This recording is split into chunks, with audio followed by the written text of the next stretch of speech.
I am still extremely surprised about Magda's oft-repeated words. If I was not in the truth, I am sure I'd make a good whore. What a horrific thought! In fact, anybody thinking that way is already such a person in their hearts. But she was in the truth. This was also the morality principle the witnesses were allegedly promoting. One wonders why she ever considered something like that. It seems that what kept her morally clean was only her adherence to their faith. It is still very hard to swallow. This memory kept repeating for a while and shocked me every time it was remembered. I fondly recall the wise words of Louis Wise. A good friend is a connection to life, a tie to the past, a road to the future, the key to sanity in a totally insane world. One of the witnesses we were befriended with in Hobart had a very loving family. His wife always seemed to remain home, only going out occasionally when there was a special occasion or a house-to-house preaching activity, which all Jehovah's Witnesses were encouraged to do, spending as many hours as they could. They were calculating the time spent on preaching the kingdom of God and reporting them to their elders in their congregations, which was then added to a worldwide total of hours spent as a whole organization and published in their yearbooks. They had a daughter at high school, and on occasions she used to come with us to the beach, or local swimming pool, which Magda preferred to go to. She always wanted to sit on my shoulders at the beach, while I walked into the sea. Although I did not worry about it, thinking of it as a sign of trustworthy friendship, I was puzzled when she said she loved being carried into the water. Apparently, nobody in her family would do it. Her parents were happy, as they would not trust anybody other than brothers and sisters in that truth. Surprisingly, this did not worry Magda, contrary to her true nature, for she would normally show signs of extreme jealousy. Even more surprisingly, she told me it was all right with our young sister, but I detected strange emotional feelings from this young teenager, and it saddened me. She was probably growing up under strict restrictions and religious intolerance, which my wife considered as discipline, the same as her brothers and sisters in faith. I was certainly not going to feed the emotions of this young and innocent heart, preferring to remain as just a family friend. Yet if Magda knew that I was just a good person without being a true and baptized Jehovah's Witness, she would be extremely jealous, with the assistance of her so-called brothers and sisters, nagging me without a break about that young child's closeness. I was never interested in any closeness of this nature. One day, when returning from work, I met her going home after school. She came closer, putting her arms around me, and I was unsure how to react. I told her to study well, and that she was going to have a beautiful future, after giving her a peck on the cheek. I did not say nothing about that incident to Magda, in case it created an unnecessary argument or disagreements, as usual. But William, her father, used to look at me in a very unusual way, almost indicating that his daughter had a crush on me. A little while later it was confirmed, and I felt extremely sad about the whole situation. Who knows what the young girl was telling her parents? That teenager showed more tenderness towards me than my wife ever did, but I was not going to encourage any furtherance of those emotions expressed in her innocence. I hope she had a lovely life, a boyfriend, probably loving husband, and family as the years rolled by. But once again I felt sad, thinking that the poor girl may have been subjected to harsh restrictions and ungrounded accusations in the name of discipline, which my wife was very keen to promote.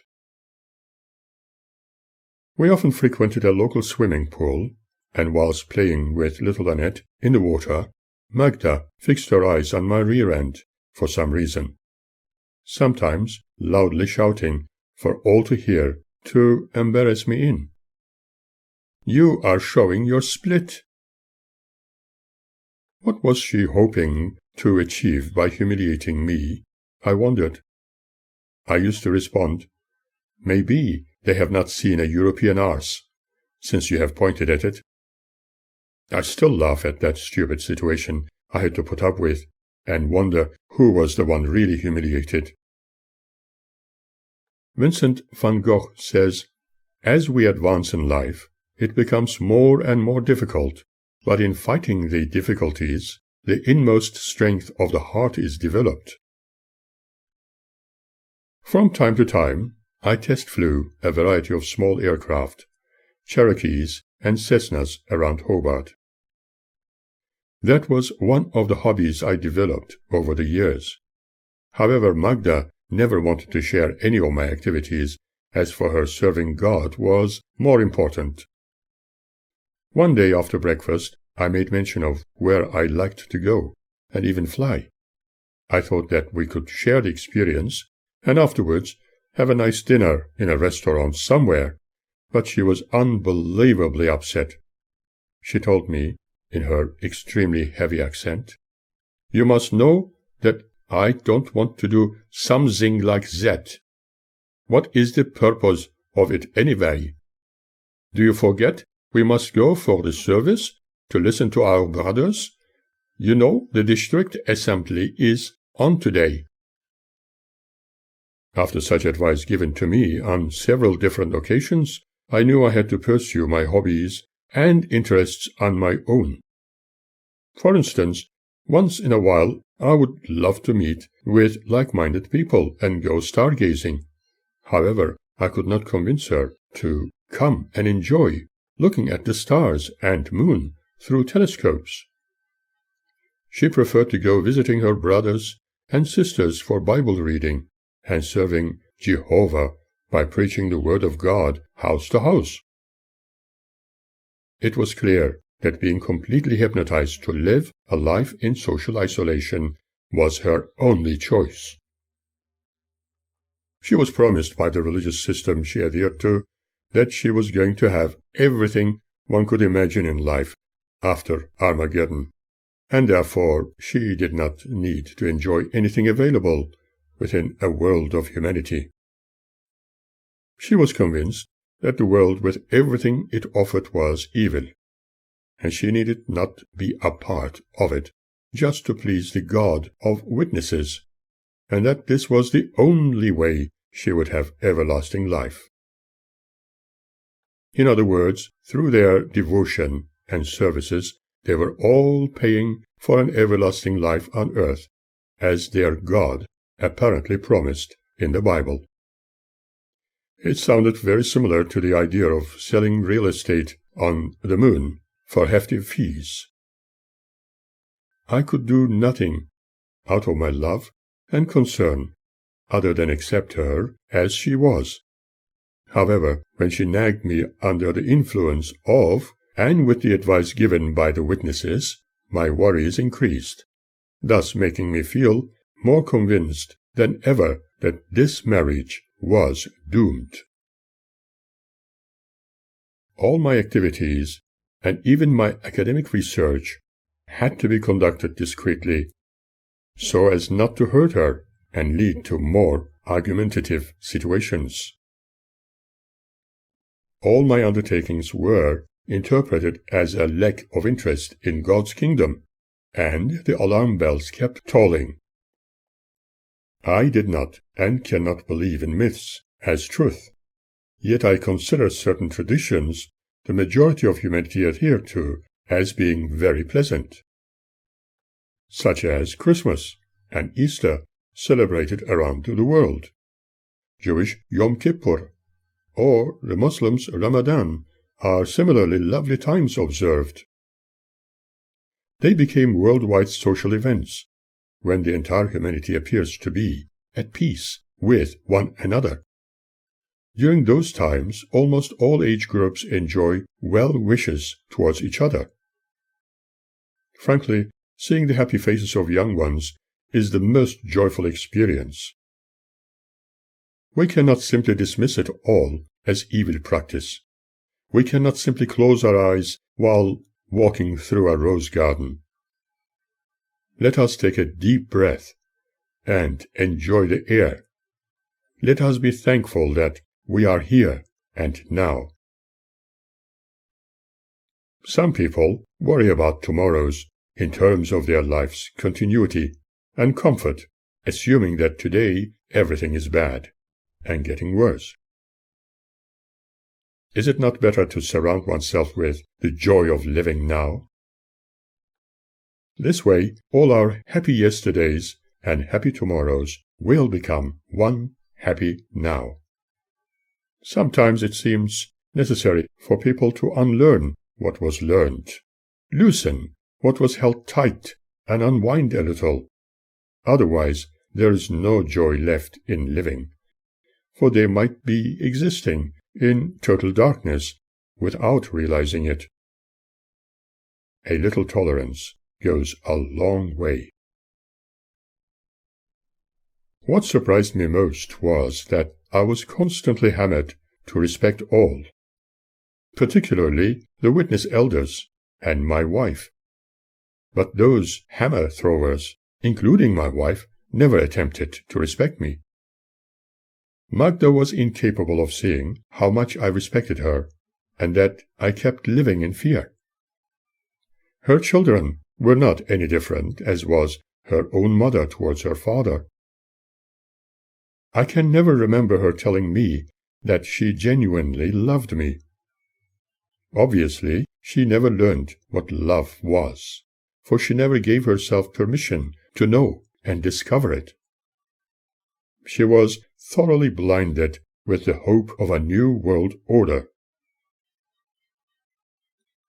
William Makepeace Thackeray says, "The world is a looking-glass, and gives back to every man the reflection of his own face. Frown at it, and it will, in turn, look sourly upon you. Laugh at it, and with it, and it is a jolly, kind companion." One of my favorite celebrations were birthdays, which I was never permitted to join in or enjoy since I had started my fabulous journey when I left my parental home. Alas, it was the same during my marriage with Magda. He was just another faithful member and servant of the witnesses. As long as I was associated with them, my every move had to be under Jehovah's Witness control, during which I was hammered forever about the pagan practice of birthdays.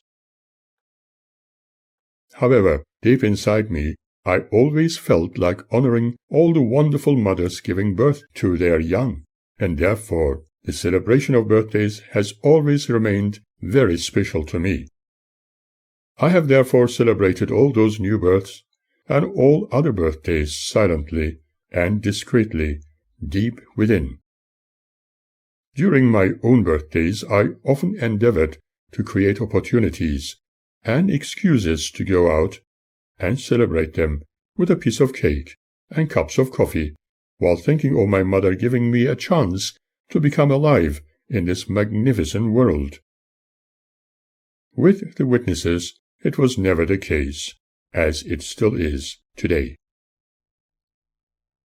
Noticing their own children observing school friends who were not in the truth, enjoying fun times, celebrating their birthdays, and even being invited to share the fun, but never being allowed to do so, Jehovah's Witness parents occasionally organized a get-together with their other school friends for non-birthday parties, just to show others that they too had fun. However, those get-togethers, although pleasant, had no real meaning, other than just like another day, with a few more sweets and select school friends. Jehovah's Witness children have been taught to hate the world, because the world is an evil place wherein pagan practices are ripe. Children are encouraged to think that it is God's will for them not to share those evil celebrations. All those wicked engagements worldly people are involved in are not approved of God. What about Jesus, who was God's only begotten Son, whom he sent to the world to wipe off their sins? Was he not born of a virgin? Should one also consider that birthday wicked? Besides, since Jesus came and wiped off sins, how come children born today are still born in sin? I found it was better to leave the wise witness wisdom to the witnesses. David R. J. Powell says, "You can choose to live your life to your agenda, with a sense of personal purpose that gives your life ventures meaning and a feeling of fulfillment. This is called being at cause, living from the inside out, creating the life and reality you want." It really is up to every individual to live whichever way they wish to live their lives, and nobody has the right to dictate individuals' realities. However, Antoine de Saint-Exupéry says, "It is only with the heart that one can see clearly, for the most essential things are invisible to the eye." Unfortunately, some believe they can see into the little jewels hidden from sight, thus judging others who do not follow their dictates, and others fall into their trap, where they are led to believe the good God has granted them wisdom to follow those who love to control them with all their might. Magda used to have an interesting wisdom she lectured at every opportunity. The devil can place some untruths as real in front of people's eyes, just to lead them astray. By any chance, could this also be the case with the witnesses? They popularly preach not to judge others. However, does that also apply to them? Pointing a finger at others is easy, but one should not forget the other fingers are also pointing at one's self. Although at every opportunity I was lectured about what an awful thing it was to be interested in the electronics, I have either filmed or recorded the sounds of life around me. I am also so glad for having done so, because after all these years, I can still listen to the memorable sound recordings I made. I can, for example, listen to my pets as they were when alive. I can hear my cats, goats, and horses, and recall times of joy and cries as they were. I can listen to the voices of my childhood friends. I can hear my children's first cries when they were born, and their first attempts to read. Through these recordings, I can still hear the laughter and singing of my mother and other relations. I can hear my friends sing and play musical instruments, as well as my own piano playing. I am so happy to have valued my electronic interests, no matter how evil they may have been considered. When still in Hobart, I attempted to record Christmas celebrations whilst pretending to test my recorder, just as it was when living in Germany. I recorded the sounds coming from the street outside, as well as the local radio broadcasting from Elizabeth Street, and the beautiful Christmas music streaming. This was my only celebration of Christmases, with some joyful nagging from my sweet darling Magda. She was never happy with any of my interests. I suppose To please her immensely and fulfill the witness criteria, I needed to have no hobbies, no interests, and certainly no electronics. In fact, she made a comparison between my interest in recording and being unfaithful to one's wife, which I found to be a little too extreme. However, I was never going to stop recording, meeting like-minded people, friends from outside the Jehovah's Witness faith, to do stargazing from time to time, reading science fiction books, and spending some time in the library. Life could not be just work, sleep, and serving God only to please my partner. Because everything I wanted to do, study, read, or undertake was equated to possible devil worship, I was forever advised not to engage in it, but rather consider my priorities while pleasing God by becoming a faithful pioneer preaching the good news to people for long hours. My other priority being an endlessly preached advice on a daily basis was to work hard, feed the family, and pay the rent, without neglecting Jehovah's interests. My interest in reading books supposedly promoting devil worship, like the ones about psychology, astronomy, philosophy, and UFOs, needed to be avoided, and replaced with the only interest of having a family Bible reading session at every opportunity on a daily basis. Our child had to be taught Jehovah's ways from an extremely young age, so that she would never swing away from the righteous path.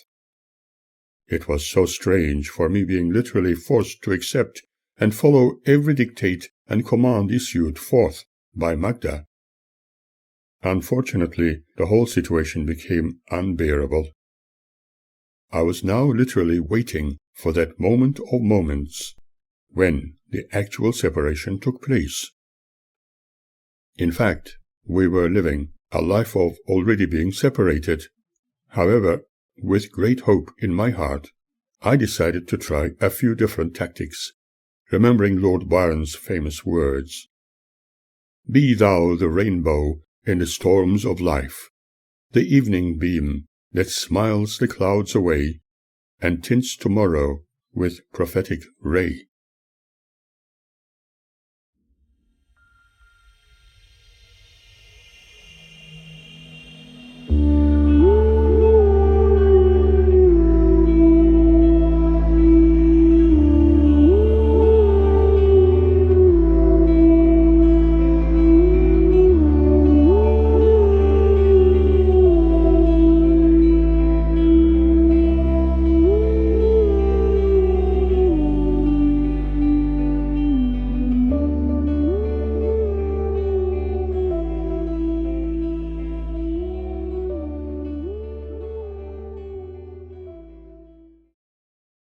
It was impossible to speak the real truth in regard to myself due to the unwillingness of certain people to listen, and I was insistently seen as a witness because I was married to one.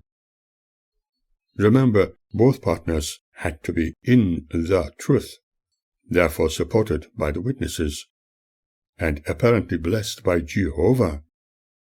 But when I met Magda, she was not a baptized member of the Jehovah's Witnesses' faith.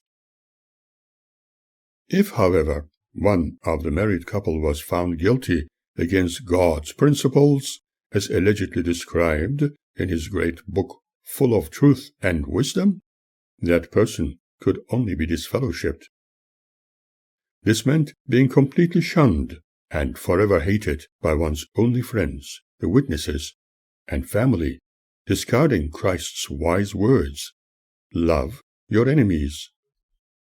That is what a multitude of people from almost every corner of the world claimed after their experiences with the witnesses.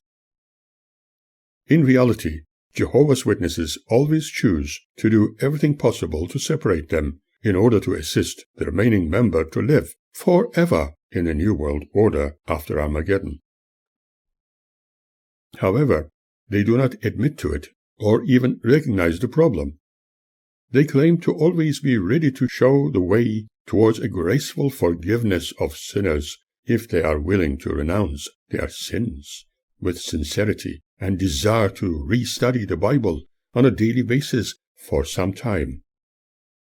What interests me most is that they proudly preach the Bible wisdom, which clearly indicates that what God has put together, no man should put asunder. Does this principle apply only to those worldly couples? What about witness couples? Witnesses tend to twist the Word of God to suit their own purpose and have destroyed many families throughout the decades. Are they really living according to God's will? Probably different rules apply for certain people. People who have been excommunicated like this usually experience extreme fear about God's punishment against their grave sins, as interpreted by the Witness Brotherhood. I have met those who became extraordinarily stressed after the event, and were even suicidal. This trend was more emphasized in people who were brought up as witnesses from their childhood.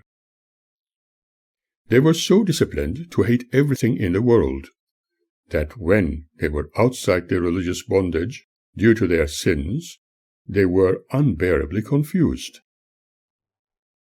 They had now discovered a world which was not as evil as they had been forced into believing, but at the same time were desirous to get back to what they were accustomed to.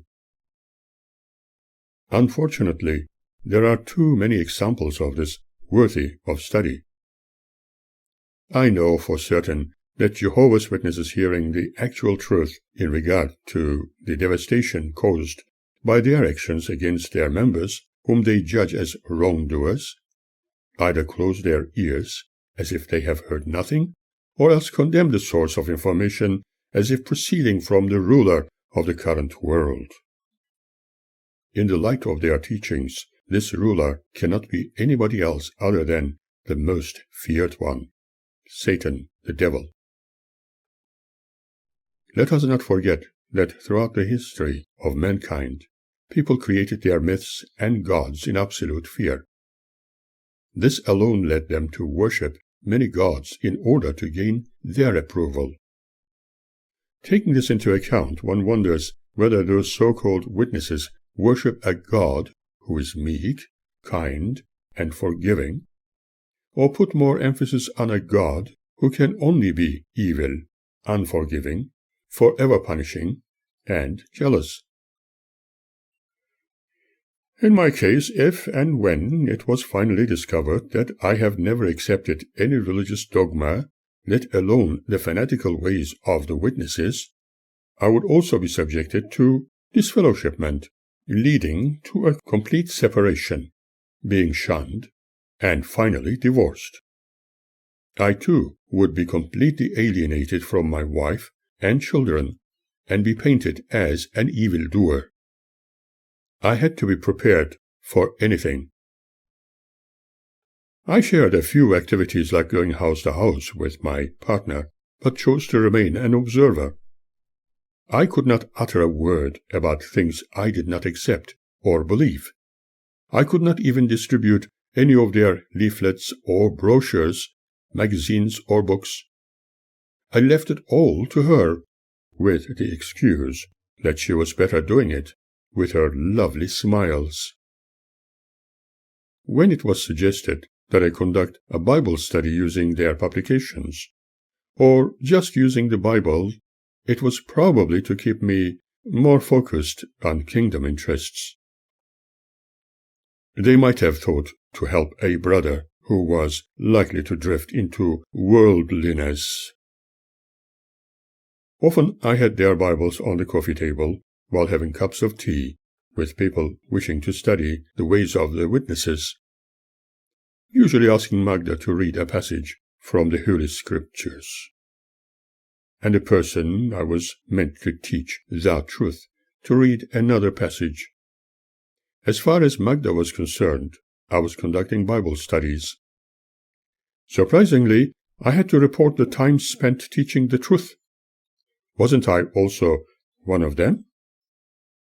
It was certainly an interesting study for me, and nevertheless a Bible study, as the witnesses chose to believe. I was discovering how they felt about it, and how proud they were in subjecting people to most hypnotic repetition, that everything included in the Bible was the Word of God, and therefore the only truth. I never criticized anything, and never spoke against their teachings during my association with them, but asked many questions. This seemed to calm Magda immensely, probably making her feel that her marriage was permanent. Remember, I could not accept their spirituality, and therefore be completely dedicated to their faith or falsehood, through the alleged baptism of water, imitating the ways of Christ. How long could one continue to pretend like this, playing theatrics? I indulged in something like that Bible study to understand my wife better and hopefully find ways to help her think independently. But as time went by, analytically observing that I was drifting into something too pretentious and unethical, I decided to ease down a bit with this game of discovery. I wrote several theses and theories in regard to the kinds of dilemmas people suffered after their forced adherence to a religious dogma. I did not do so to be against people's beliefs, but simply to discover how they functioned with dreams they considered as the absolute reality, and those who fell on the roadside by not following the supreme witness doctrine. After a very long time associating with good friends who were Jehovah's Witnesses, it was not going to be easy to let them know the real truth. I was divided into two realities. In one, I could continue with their activities or else happily break away from their fanaticism.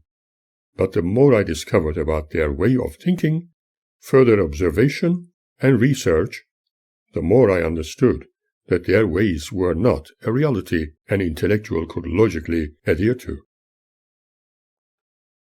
I contemplated on a possible response from those associates. In fact, witnesses like the Strohbachs, who were extremely superstitious about things, although not always in agreement with Jehovah's Witness teachings, were very critical about the interpretation of the Scriptures.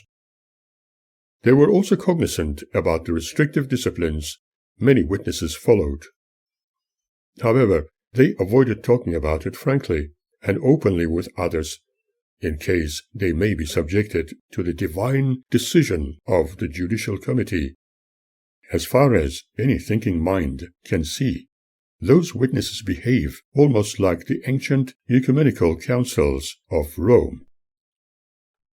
My attempts to make Magda feel at ease had very little effect. I could not help her understand that my interests in astronomy and other sciences were not evil. My interests in listening to music, composing, reading, bushwalking, and research were not of evil intent. Having studied behavioral psychology and forensics were not to harm anybody. She was so deeply sucked into believing that everything which was not included in Jehovah's Witness teachings could only be evil. It was probably already too late to help her see alternatives. She was so adamant that what the witnesses had taught her was the only truth, and convinced that the evil world was ending, and only those who recognized Jehovah as the singular source of absolute truth were going to survive the end of current humanity. I have never met a witness who attempted to seek for alternatives to their understanding of the truth, other than those they call apostates. If they were of a highly educated background, they elected, for some peculiar reason, to go totally to the extreme of denying everything they had learned previously. I have met lawyers, judges, police officers, ex-soldiers, radio announcers, and nurses who have left all their knowledge and expertise behind, just preaching the word of God, as the other witnesses do. That made me question how those people could change into something like this. Maybe people just had endless questions, and finding no answers, they had been led to believe that only the Bible could answer them properly. Maybe they had been looking for something different as an alternative. It still remains a peculiar situation. Personally, I was beginning to feel embarrassed to invite anybody to our home, where I was expected to preach about the so-called truth at every opportunity. I could no longer take my wife to functions, as she always felt uneasy in the presence of my non-witness friends, whom she considered as devil worshippers. As mentioned before, when I was involved in flying through a flight institution and had opportunities to fly Cessnas and other training planes, I felt the happiest. I was also glad that I had joined an amateur astronomers group in Hobart. I wished I could also interest Magda, but even that was considered as a form of electronics, which would take one's mind away from absolute devotion to an elusive creator God. At that stage, I needed to make all kinds of excuses to go out and get together with like-minded people to do fun things, like stargazing or dancing. She often questioned me about my faithfulness, accusing me of spending time with other lady friends. But it was not my interest. I felt devastated by her attitude towards me, and contemplated on the influence of her faithful brothers and sisters. If she would spend some time with me, going to places, and meeting my other associates, she would perhaps discover a totally different me. I was thinking in terms of, show me your friends, and I will tell you who you are. But our roles were reversed.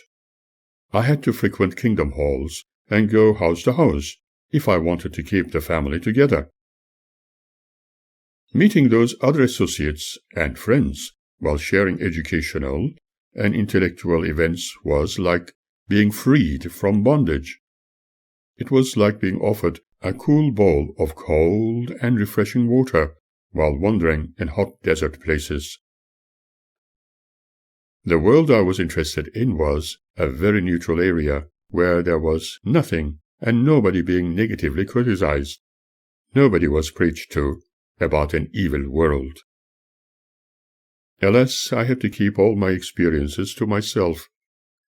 I have discreetly shared birthday parties and celebrated special holidays with other people. At least they were not forced into living in pretense, but in reality. I always aimed to remain different, showing no interest in news of wars and religious intolerance, instead wishing that humanity would live in real peace without religion, for religion had created divisions amongst world civilizations. I was interested in science and discoveries. This was a more suitable lifestyle for me, as it is today. Those neighbors whose relative was missing since his in-depth interest in extraterrestrial visitors were constantly in my mind, and I wished I had spent more time with them. But my planned journey to Melbourne was very important. When visiting them and talking about their experiences and mine in regard to intergalactic encounters, it was really extraordinary, for they did not take my experiences as fantasy or something evil, but were open-minded about it, just like I preferred, knowing that there are so many unknowns in life. Later, just to please Magda, out of my love, and avoid my other books being burnt behind my back, I decided to store them elsewhere in the city. I could even have them sent to me anywhere in Australia. Some of my rare books about the realism of UFOs I took to my new friends, but since they were not home at the time of my visit, I left them on their doorstep with a note. Hope you will appreciate these little gifts. Regards. Magda kept threatening me with her demands. If you love me and do not want a separation, get rid of those evil books. I was so certain that she was following the advice given by Strohbachs to burn my books behind me, just as they had done with the gifts my mother sent. I still cannot forget that they considered my mother as a witch, and her gifts charmed. I decided to try my luck in Melbourne. I was intending to go there a number of times to try the waters, apply to the universities, and search for suitable accommodation prior to relocating my family. I knew that there were going to be a few hurdles to jump over, but I was prepared for anything. Although Hobart was a fabulously glorious city, it did not offer many opportunities for professional employment, and that alone presented an unnecessary hindrance. One could always come back to this lovely place later. Some of their universities and a few educational institutions were generally not prepared to accept my qualifications, as almost all of them considered them to be a little too advanced, and they had no such branch of study then available in Hobart, and I should try Sydney or Melbourne. They advised me that several years later such positions could be available in Hobart too, but I did not intend to wait for years. When I applied to Channel 7 Network television studios as a cameraman, as you will recall me talking about this before, somebody in their office with an extremely flamboyant disposition interviewed me and considered my knowledge only good for colored broadcasting, which they were going to start sometime soon, but right now my black and white television experiences were apparently wanting. I remember what else he told me at the time. Besides, you are not quite open yet, and we are very easygoing people in our studios. We prefer bachelors in this business. I still question what he was really inferring. To satisfy their requirements, he subjected me to a question session about camera usage, just to tell me that my application could not be accepted at this time, upon which I definitely decided to go to Melbourne and try my luck there. For the first time, I travelled on the Spirit of Tasmania and returned back by the same means. The following times I was going to fly on Ansett Airlines, or TAA, Trans-Australian Airlines. I found comfort from the only handwritten note from my photographer uncle I discovered hidden inside my very first leather briefcase I travelled to Germany with. Build upon your past, value your memories. Improve what you've learned, and treasure what is gone by. Though you may not know what behind the scenes may lie, do not live in your dreaded past. Look forward, have dreams, and remember, you are forever to last. Live in the now, with visions of future sublime, not in your past, and dream of the divine. It seemed I was able to convince Magda that it was going to be better for us to try Melbourne. I believe that shortly after my initial suggestion, she spoke about it to her faithful brothers and sisters to get their advice. I knew for certain that she always sought their approval for everything she did or wanted to do. Therefore, if I wanted to convince her about something I needed to do, perhaps I first had to talk to those witness brothers so that they, in turn, would counsel her about the benefits. Usually they aimed to ignore whatever my interest was, while Magda always emphasized the importance of their wise advice. In fact, this attitude sadly made me feel like a vulnerable youth with a psychiatric condition, or else like an uncivilized or totally naive individual without being one. Regrettably, that hypnotic conditioning of her mind looked permanent. They have most certainly been able to mold her to their liking. She would feel totally lost if those others she considered as being of extreme importance did not give her directives to follow. At times I questioned myself if she was married to me or the witnesses. But I would never take her freedom away just because she was married to me. She had every right to be herself, expressing her personality freely, but I do not think she felt the same way about me. Perhaps that was what she expected of a man, for that was probably the way she had been educated when she was with her parents back in Germany. As mentioned, I was going to go to Melbourne regardless, to find employment and apply to some of the universities for a post, while also looking for accommodation. Repeating myself, I felt the urgency to travel to Melbourne several times before moving permanently. Magda looked excited about the prospect of going there. However, she continually repeated, "But I really like to come back here sometimes, and my accommodation would be no problem when in Hobart." She could always stay with the Kurdovics, but for some reason the Strohbachs preferred her to stay with them. It may have been because they had a large property.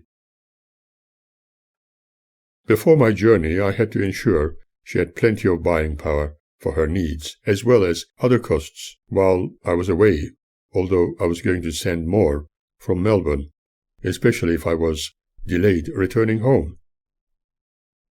There was always a concern in my mind. I hoped that she would not think I was entertaining myself with other ladies. She had the tendency to think in those terms, usually on the advice of certain sisters, but I did not desire to give her any reason to feel insecure, for I loved her, closing my eyes to her dogmatic characteristics, for I believed that couples would remain faithful to each other through thick and thin, and make their marriage work. During my initial visits to Melbourne and later Sydney, I discovered that life was similar to what I was accustomed to in Europe. Even employment was a lot easier to find. Housing was reasonable, as long as one had a regular income, and people did not normally show discrimination against one's ethnicity. That was promising, and I was happy to take my chances. The first few trips I decided to undertake by boat to the mainland, as some popularly recommended. During my first travel over the Bass Strait at night, I watched the stars the whole night through, for I could not sleep. While having light meals, I met a number of young people going to Melbourne. Some were returning home, others were going there for the first time. They were probably heading there on holiday, and yet others were hopeful of finding employment. Some young people of Australian, Irish, and English backgrounds were either drinking or smoking consciousness-altering substances. Some of them, having seen me just looking at the stars on my own, approached, asking me to join them. Taking drugs or drinking excessive amounts of alcohol was not my interest. but I joined them for a jovial chat. One young Irishman said he could see stars in my eyes. I had some idea where it was likely to take us, and so I felt the need to make it clear to him that just talking with them was my only interest. Yet he insisted on giving me his phone number to contact him in South Yarra when I was in town. Another young man was making a fool of himself amongst his friends. They were having fun, laughter filling the air, and we all shared a few jokes. When we docked in Melbourne, very early in the morning, the sun was about to rise. I took my light luggage and had a very lovely breakfast in Port Melbourne, my very first bacon and egg on toast with a pot of tea breakfast there, and thoroughly enjoyed it. Then I decided to take the air. Walking towards the city centre, and observed the tall and historic buildings of this wonderful city. By doing that, I discovered I was also falling in love with it. I walked the long streets, observed the business district waking up, people wandering about, buses, noisy trams, and so many cars passing me by. What a delight it was! I was absorbing everything. For a brief moment, I forgot that I was in Melbourne. The reason why I was there did not even stir me. I walked along Burke Street, passing in front of colourful department stores. Then I turned into Sorenson Street, towards the Melbourne University complex, where I got myself a nice cup of coffee in the canteen.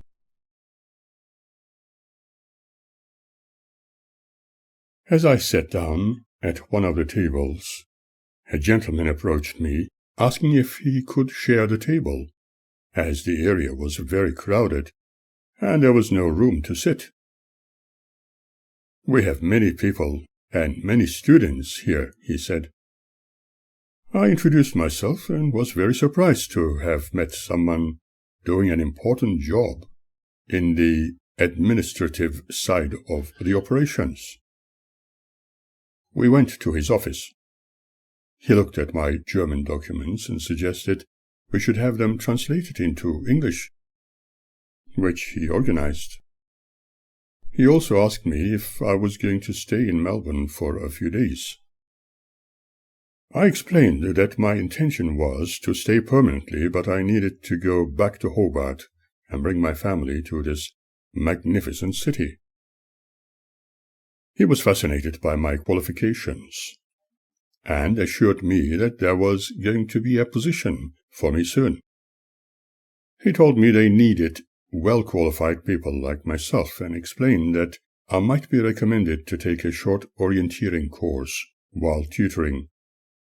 Also that I might be advised to undertake a study to update my European qualifications on a part-time basis.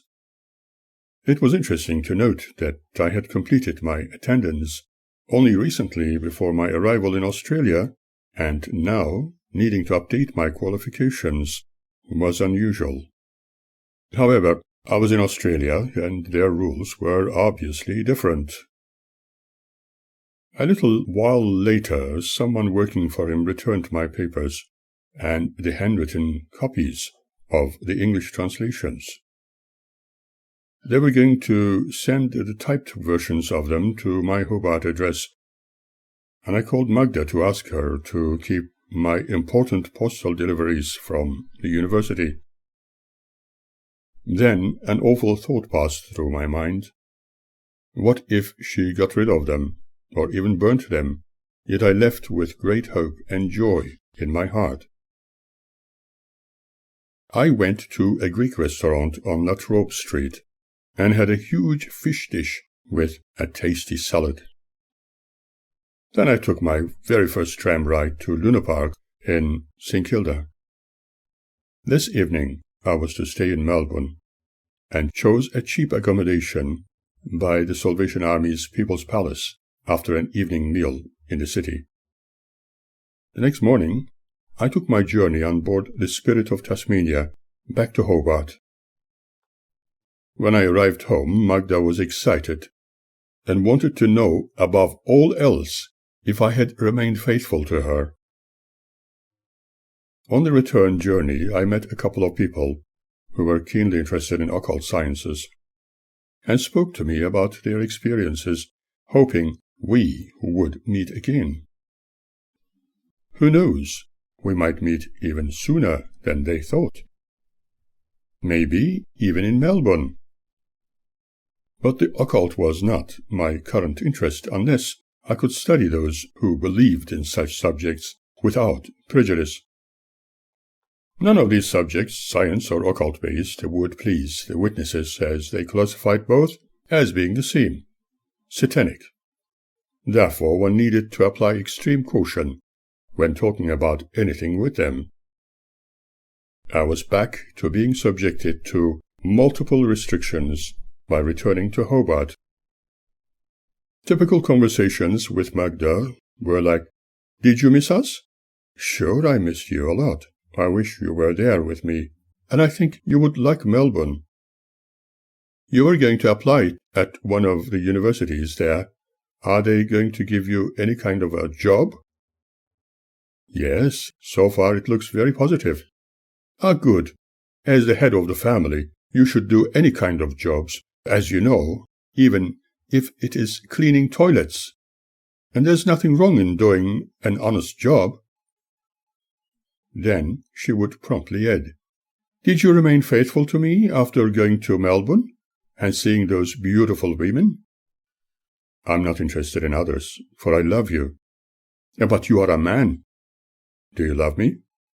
Yeah, but love can grow." I cannot remember her ever telling me, in a very heartfelt manner, "I love you." The only words I could hear from her were, "Love can grow." Was it Magda speaking those words to me? Was it perhaps Jehovah's Witnesses talking to me through her? I did not know. My slightest involvement with any scientifically minded people or students would be seen as a bad association, for I have often been advised according to a Bible text where it is written, "Bad associations can spoil good characters." Now imagine me conversing with spiritually minded people. That would be seen as being a complete betrayal and terrible evil, as far as the witnesses were concerned. My supposed unfaithfulness would then be considered being similar to fornication with the devil's world. However, I was delighted about breaking certain barriers in regard to my personal space in life. I was so happy about having decided to establish myself in Melbourne after spending nearly 3 years in this beautiful city of Hobart. Especially living with restrictions therein was not an experience I would recommend to anybody. In my case, I think I waited a very long time to break away from the tyrannical thought patterns enslaving me, making me feel controlled by the witnesses. I had to do what was necessary without any hurt to anyone, albeit very gradually and cautiously. Leo Buscaglia writes, "Love is always bestowed as a gift, freely, willingly, and without expectation. We don't love to be loved. We love to love." But I'm still surprised about Magda's reactions whenever I made mention of the word love. Did she understand it by any chance as love, which is unconditional, or did she consider it as an expression of love, as in love-making? Almost all witnesses speak of spiritual love, or brotherly love, as indicated in Jesus' words and written in the Bible. Maybe she took love for lust. When exchanging their juices while consuming breakfast by sharing spoons with Siegfried one morning, she considered it as brotherly love. Maybe this brotherly love had nothing to do with lust, but Siegfried's sparkling eyes spoke volumes. When I made mention of it discreetly to her, her unexpected reaction was again, "He is my brother." Even then, I wondered about what I was to her. I felt shivers along my spine as I thought how she would cope without her wonderfully spiritual and God-fearing brothers when in Melbourne. That was certainly why she kept repeating, "But I can come back here to Hobart sometimes." I felt certain that she would eventually discover her other loving brothers and sisters in Melbourne. At the same time, I was also sure that I would be seen as her enemy number one because of the things I intended doing. For instance, furthering my studies, while lecturing and conducting more research into the human mind, discovering why people do the things they do, and believe in things without question. By the visual signs observed, and her verbal expressions under the strong influence of her witness associates, she would continue to oppose me in everything I liked to do, and, at the end, consider me as the evil reincarnate. But maybe, after having another child, things would change for the better. Hopefully she would discover that we lived in a materialistic world, and without becoming a little materialistic, we could not survive. When she exclaimed that she did not want to be materialistic, perhaps she had to discover how those unmaterialistic brothers and sisters really existed. I knew that many of them made their earnings in a very materialistic world, and had enormous buying power deposited in a bank, and yet were still living on government handouts in the form of welfare payments. Since many of them had their own homes, one wonders if they were not materialistic, how they obtained them. Someone like Magda would only take it as a necessity one should consider to please God. Did that loving God want them to be miserable, to please him by any chance? When Jesus was preaching to his disciples, did he tell them to live in penury, in tenement houses, in ghettos, or beg for a piece of bread, when he told them that the poor would be admitted to live in paradise? For anyone having most of what they need in a material world, it is easy to advise others not to be materialistic. Perhaps it is far better for them to consider the meaning behind that word as greed, and explain the real meaning to their followers. In the past, I have met a number of witnesses and discovered them to be very lovely people, as long as I was not involved in their faith, only accepting them for whatever they chose to believe. However, one should not, under any circumstances, force people to change, let alone accept the ways of the witnesses. Although many of them complained about the lack of understanding of God's words, as they have seen in all religions and belief systems of the evil world, maybe they should look at themselves more analytically. I will repeat, perhaps they should also look at their own hands when they are pointing a finger at others, and see how many fingers are pointing back at them. On the other hand, there were many people telling me wonderful things about Melbourne, and naturally a few others were speaking about not so nice aspects of that city while I was living in Hobart.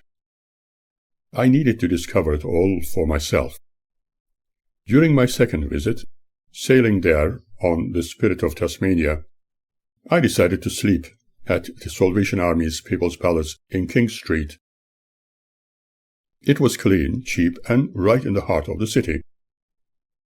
I applied to other universities from Monash to Deakin, apart from several schools within the metropolitan area, and some in nearby suburbs.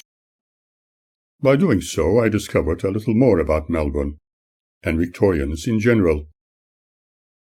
While my applications were being processed, I tried my hands at less demanding part-time jobs.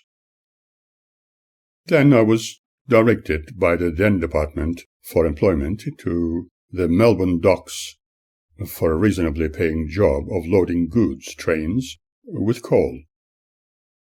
It was something I was not sure if I could continue with, for it was very heavy and the coal dust was unbearable for me. And so, after a day's work, I left them and found another non-academic employment, fruit picking. But long-distance transport in and out the city was becoming very impractical in the long run.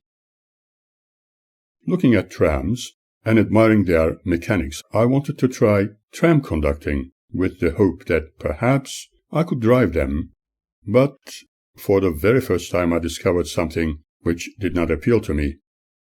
I was subjected to some racist assaults. It made me feel as if I was back in Turkey again. I was called a wog, a bloody Jew, and a few other curly words too ugly even to mention. There were also taxi driving jobs available, but I did not have a Victorian license, and so it was not going to be.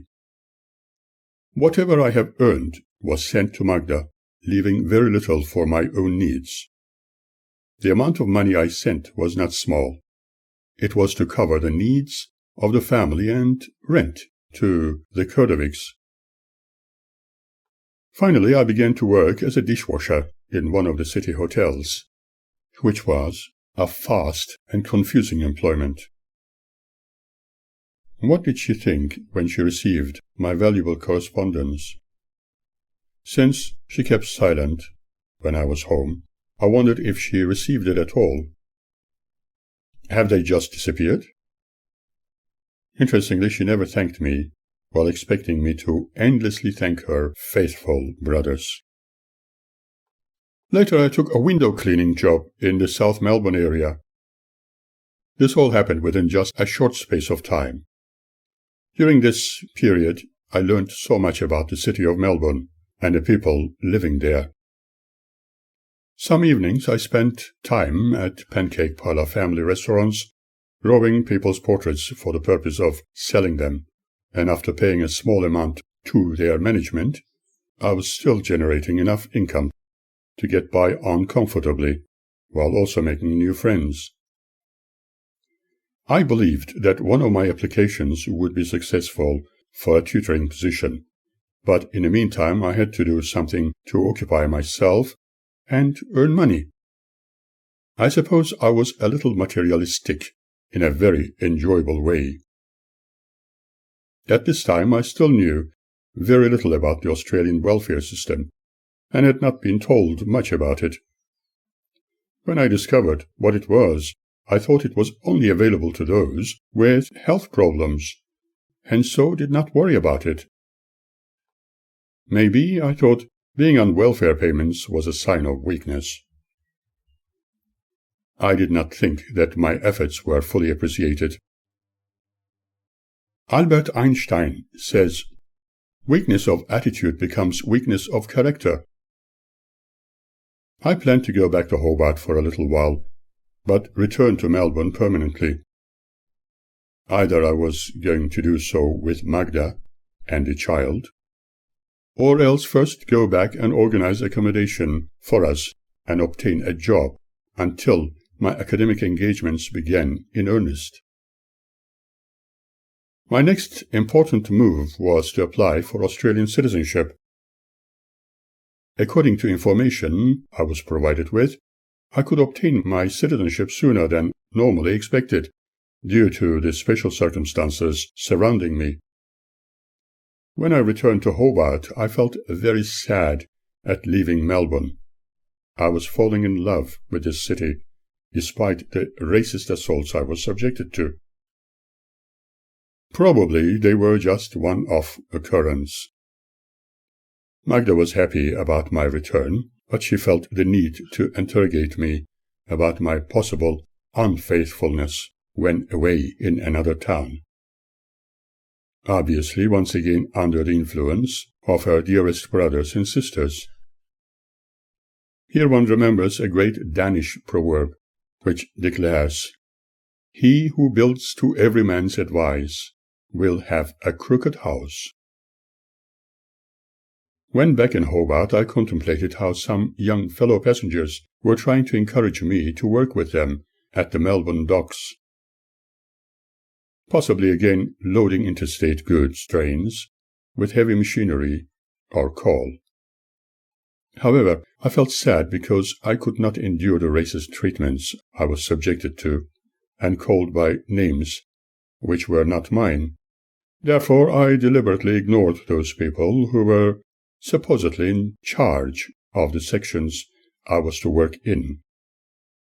Whenever I was asked if they could call me George instead of my real name, I could not accept their proposal, for I had a name of my own. One tried to name me a dickhead, and was not too happy when I returned the compliment by saying that I did not ask his name. They might change their attitude and become more accepting if I chose to stay with them, but there were more important things to do than put up with something like that. My dishwashing experience was terribly unsatisfactory. Again, a few people wanted to call me by different names, as they claimed that they could not pronounce mine. Once again, the name they wanted to call me was George. Then I knew that it was a harmless but lazy way of identifying others with names which were not Anglo-Australian. This job was not going to provide me with sufficient income to house myself and look after my family. I was also quite certain that Magda would say, "It is better that you do any job. Look after your family and do not neglect God's interests." In fact, when I spoke about my short adventure in Melbourne, she felt obliged to lecture me along those lines. I was not surprised. However, accommodation had to be organized before Magda and Annette's relocation to Melbourne. Certainly, Salvation Army-based emergency housing would not do. At this point, I had no idea about the Housing Commission system in Victoria, let alone an emergency housing scheme.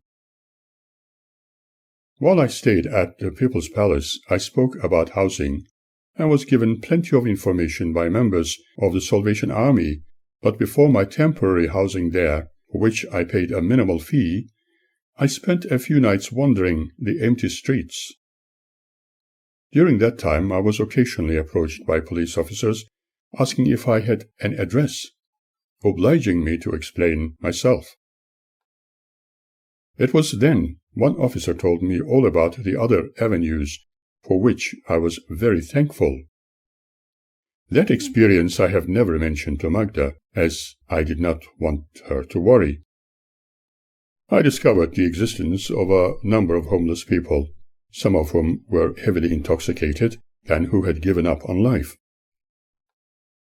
What a sad situation it was to observe how some humans suffered.